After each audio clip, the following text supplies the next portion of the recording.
রাকিবুল হাসান বাবু কুমিল্লা জেলার বরুড়া উপজেলার ছেলে। তিনি স্বপ্ন দেখেছিলেন জাতীয় দলের জার্সি গায়ে চাপিয়ে দেশের প্রতিনিধিত্ব করার, কিন্তু দেশের জার্সি গায়ে জড়াতে না পারলেও ঠিকই জায়গা করে নেন ইতালির জাতীয় ক্রিকেট দলে। আসুন জেনে নেই বাবুর গল্প।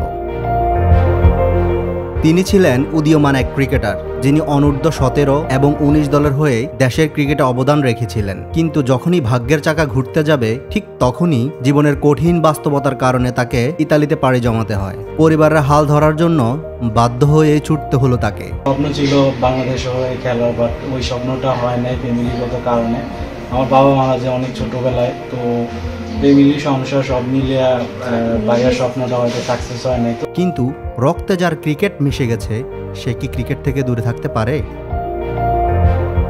তিনি সকল প্রকার বাধা বিপত্তি উপেক্ষা করে সেখানে নিয়মিত অনুশীলন চালিয়ে গেছেন। স্থানীয় ক্রিকেট লিগগুলোতে অংশগ্রহণ করে নিজেকে প্রমাণ করার চেষ্টা করেন। প্রতিটি ম্যাচে তার ধারাবাহিকতা এবং প্রতিভা সকলের নজর কাটতে থাকে। অবশেষে তার কঠোর পরিশ্রমের ফলস্বরূপ তিনি ইতালির জাতীয় ক্রিকেট দলে সুযোগ পান। আমি বাংলাদেশের ক্রিকেটটা আসলে আন্ডার 17 ন্যাশনাল স্কোয়াডে ছিলাম, আন্ডার 19 30 জনের স্কোয়াডে ছিলাম, আন্ডার 18 যে বিভাগীয় যেই টুর্নামেন্টগুলো হয়েছিল ওইখানে আমি হাইস্ট উইকেট টাকা ছিলাম। সারা বাংলাদেশে 40টা উইকেট আমি পাইছিলাম। ফরিদপুরে যে খেলাগুলো হয়েছিল বিভাগীয় 40টা উইকেট নিয়ে আমি হাইস্ট উইকেট টাকা ছিলাম। সেখান থেকে বিসিবি থেকে একটা আমি গিফটও পাইছি, গিফট মানি পাইছি ওইখান থেকে, আমার স্পষ্ট মনে আছে এখনো যদি ভুল না হয়।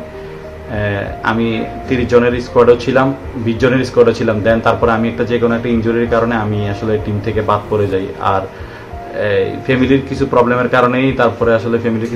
কারণেই আসলে দেশের বাইরে চলে যাওয়া, যেহেতু আমার বাবা নেই, ফ্যামিলির বড় ছেলে হিসাবে সব দায়িত্বটা আসলে আমার কাঁধের উপরে এসে পড়ে।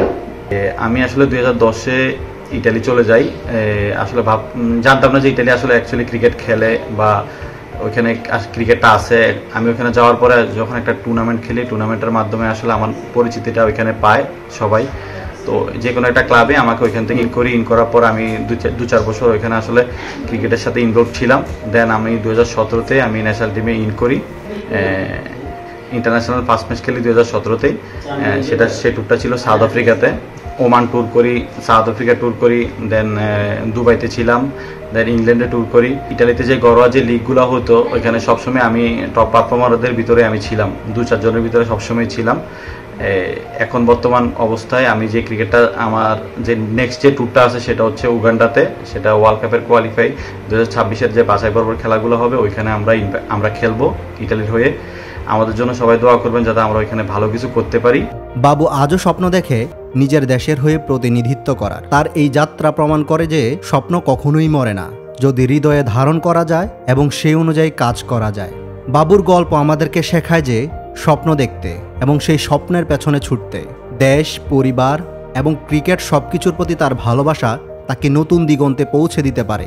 হয়তো একদিন আমরা তাকে বাংলাদেশের জাতীয় দলে দেখতে পাবো, সেই জার্সিতে যা তিনি হৃদয়ে ধারণ করেন। আমার ছেলের দিন শেষে আমি ইটালিতে আমার ছেলে জাতীয় দলে খেলছে, আমার অনেক গৌরবের বিষয়। আমার যদি ছেলে জাতীয় দলে খেলে এভাবে যদি পালন করতে পারে, আমার জন্য এটা অনেক কিছু।